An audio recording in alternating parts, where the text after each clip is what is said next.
Ladies and gentlemen, the duty I'm bestowed today is to welcome each one of you to do better justice to His Eminence than I ever could. May I request Chief of the Naval Staff of the Indian Navy, Admiral R. Hari Kumar, to welcome the Honorable Minister and afford his welcome address.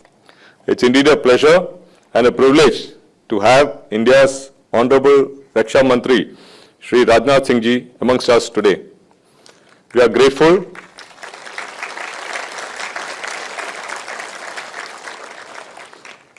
to the Mantri ji for having taken time out from his extremely busy schedule to grace this occasion.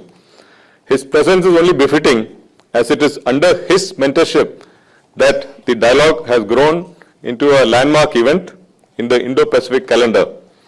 Ladies and gentlemen, I am glad to respectfully and cordially welcome the Chief Guest, the Honorable Raksha Mantri, who does not need a formal introduction, as almost all of us gathered here know his deeds in the development and improvement of our country's security. So with huge applause, may I request Shri Rajnath Singh, Honorable Raksha Mantri, the Government of India, to please afford us with his valuable remarks.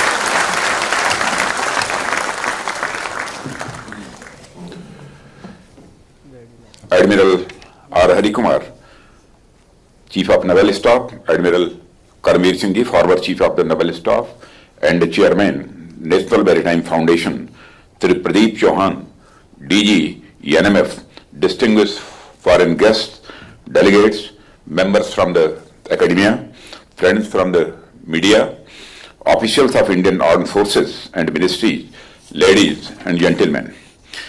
It gives me immense pleasure to address you all at this important forum, Indo-Pacific Regional Dialogue 2022. This dialogue has emerged as a significant platform for a discussion of issues relating to the Indo-Pacific region.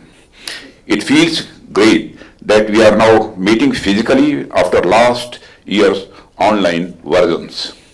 Friends, India, the world's largest democracy, is celebrating 75 years of independence, and we, as a nation, take pride in our democratic values and institutions, an independent judiciary, a free media, and above all, a politically aware civil society.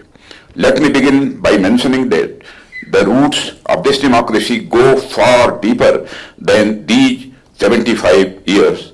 Dialogue and debate, the cornerstone of a healthy democracy, has been a part of the Indian civilization across millennia. These dialogues and discussions form the bedrock of our socio-political system since the time of Upanishads. Friends, these traditions continued to flourish in early medieval times. Many of you, I am sure, would be aware of the spiritual debates and discourses of the sage philosopher Adi Shankaracharya in early 8th century, spanning the length and breadth of India. Many of you would be aware of the famous book, The Argumentative Indian, by Dr. Amartya Sen, which discusses our age-old tradition of arguments and deliberations. Therefore, I think that this forum is an extension of this hoary Indian tradition of dialogue. Friends, it is our moral responsibility to strive towards building a better world that is secure and just for everyone. In fact, in India, our philosophers and visionaries have always dreamed of a human community transcending political borders. We have always seen security and prosperity as a collective pursuit of entire humankind, in which there is no possibility of island security or prosperity. It is my firm belief that if security becomes a truly collective enterprise, then we can think of creating a global order which is beneficial to all of us. The global community has been working towards it through multiple platforms and agencies, UN Security Council being the foremost among them.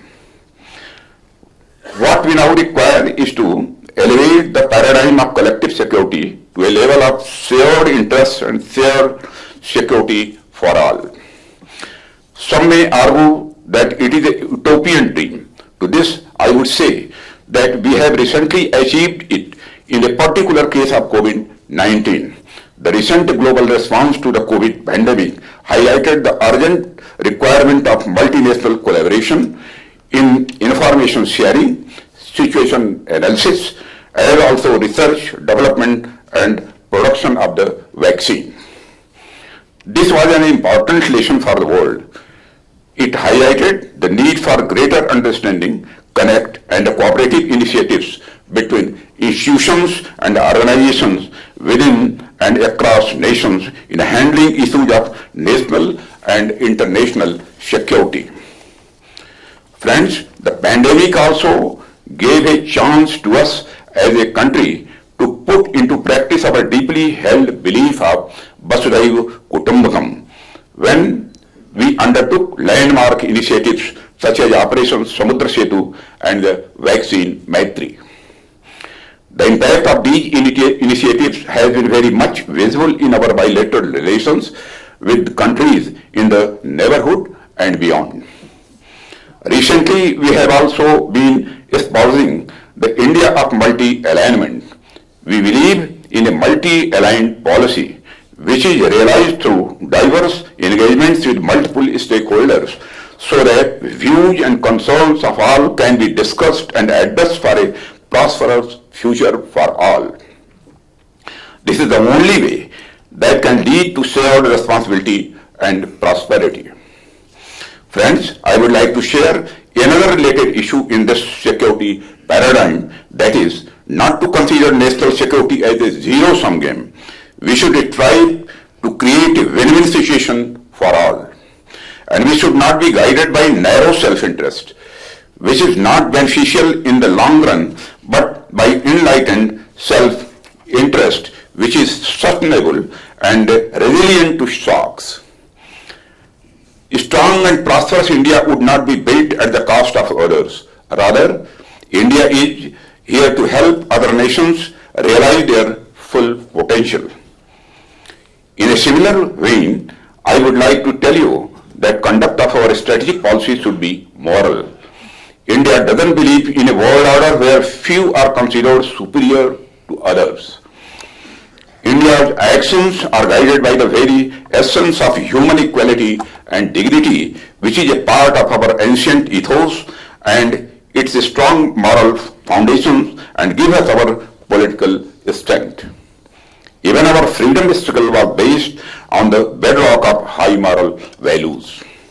Therefore, real politics cannot be the fig leaf for being immoral or amoral. Rather, enlightened self-interest of nations can be promoted within the framework of strategic morality, which is predicated on the understanding and the respect for the legitimate strategic imperatives of all the civilized nations.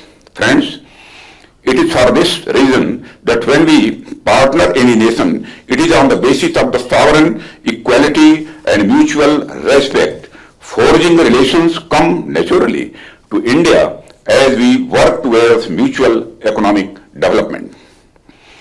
It is thus apt that we all are exploring solutions to the problems such as terrorism, climate change, description, etc.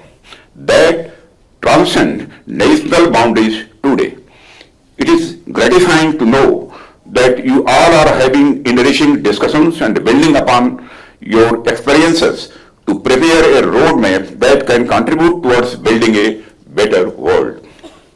Friends, in the context of the Indo-Pacific, I would like to highlight India's vision by reiterating the statement of Honorable Prime Minister Shri Narendra Modi during the Shangri-La Dialogue at Singapore on 1st June 2018. He had said that India stands for a free, open and inclusive region which embraces us all in a common pursuit of progress and prosperity. He put forth our idea of ASEAN's centrality in the Indo-Pacific region and further stated that our common prosperity and security require us to evolve through dialogue a common rules-based order of the region. The Indo-Pacific region remains important for the economic development of not only the regional but also the wider global community.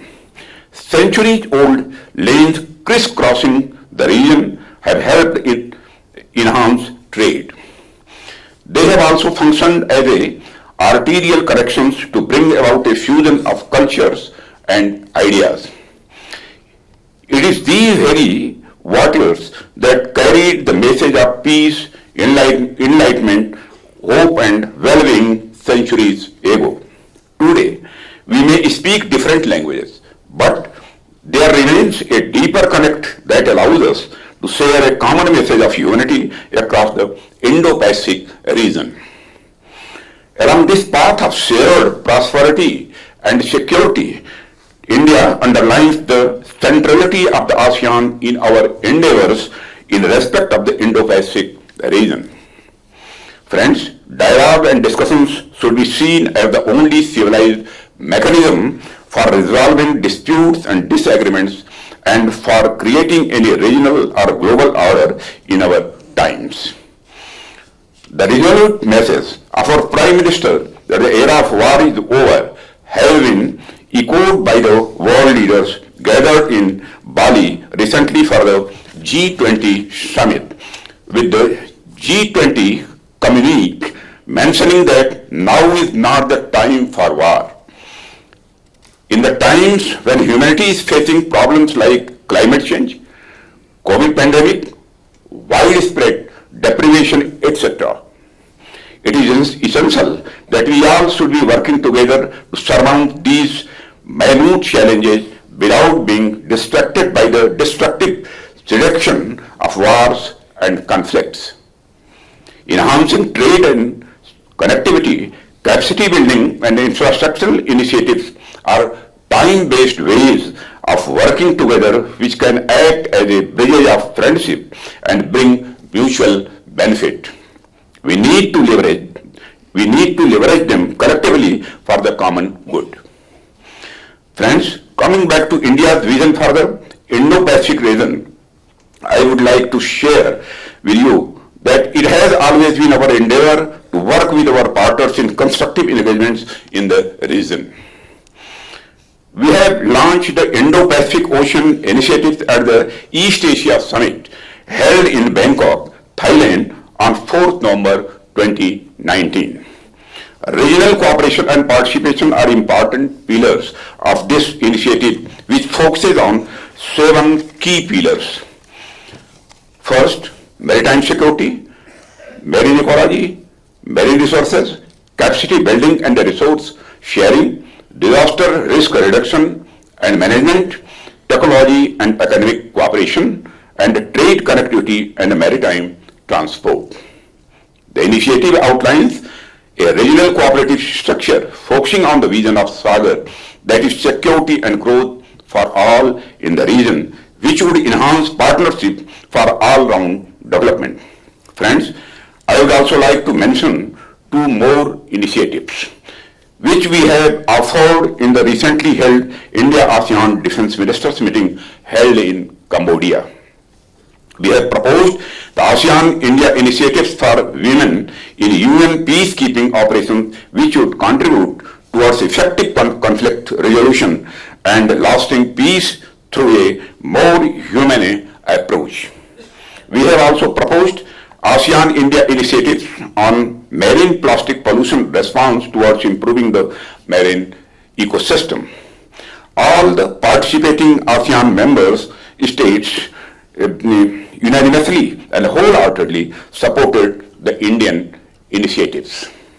Friends, I have shared all this information with you to make you understand that working towards collective security and common prosperity is possible, and I have reasons to hope that we have just begun an exciting journey towards a better, happier world. All of you are our worthy co-passengers. Together, we can and we will build a secure, prosperous and just regional and global order. With these words, I would like to end my talk. Once again, I thank all the distinguished guests present and my compliments to Indian Navy and the National Maritime Foundation for organizing this important global dialogue. Thank you very much. Jai Hind.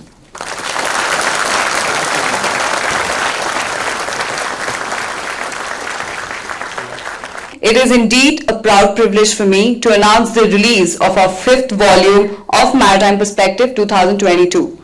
As you know, the Maritime Perspective is the annual publication of the National Maritime Foundation.